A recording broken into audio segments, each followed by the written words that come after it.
মুহাম্মদ ইসলামের নেতৃত্ব প্রদানকারী মহামানব, যেই মহামানবের মাঝে সিরাজ আম্মনিরা রেখে গিয়েছেন যার সিনার ভিতরে, এই মহামানবের মাধ্যমে তিনি আমাদেরকে সাহায্য করবেন, তিনি আমাদেরকে রক্ষা করবেন। চিৎকার দিয়ে বলেন আল্লাহু আকবার।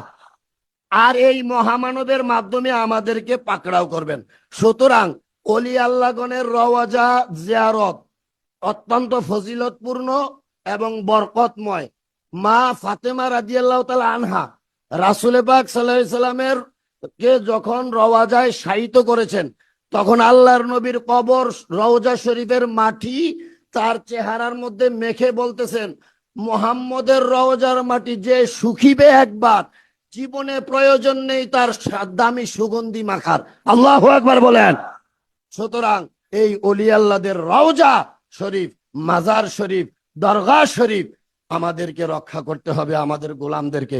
তাই আসুন, আমি গোলাম, অল্প সময় যেহেতু পেয়েছি, অল্প সময়ের মধ্যে আমি গোলামের কোনো আলোচনায় ভুল বিয়াদবি হয়ে থাকলে মহান মুর্শেদ কেবলা জানের প্রতিচ্ছবি মোহাম্মদ ইসলামের নেতৃত্ব প্রদানকারী মহামানব ইমাম প্রফেসর ডক্টর কুদরতে খোদা মাদ্দা জিল্লুহুল আলী হুজুর কেবলা জানের কদমে ক্ষমা ভিক্ষা চাই।